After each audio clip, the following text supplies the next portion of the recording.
بسم اللہ الرحمن الرحیم۔ السلام علیکم ورحمۃ اللہ وبرکاتہ۔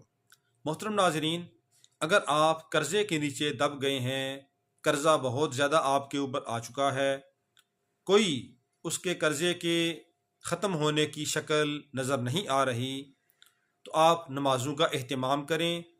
فجر کی نماز کے بعد ایک وظیفہ آپ نے کرنا ہے کہ اسی جگہ بیٹھ کر سورہ نصر 40 بار روزانہ پڑھیں، اول و آخر 3 بار درود پاک پڑھیں۔ چند دن لگاتار آپ یہ عمل کریں، انشاءاللہ العزیز آپ دیکھیں گے کہ اللہ رب العالمین اپنے غیبی خزانوں سے آپ کے قرضے کا انتظام کر دیں گے، قرضہ ختم ہو جائے گا، اور اللہ رب العالمین آپ کے روزی میں، آپ کے مال میں فراوانی اور برکت نصیب فرمائیں گے۔ توجہ دھیان کے ساتھ، یکسوئی کے ساتھ اللہ کی ذات کے اوپر کامل یقین کرتے ہوئے یہ عمل کریں، انشاءاللہ العزیز اللہ رب العالمین حامی و ناصر ہوگا۔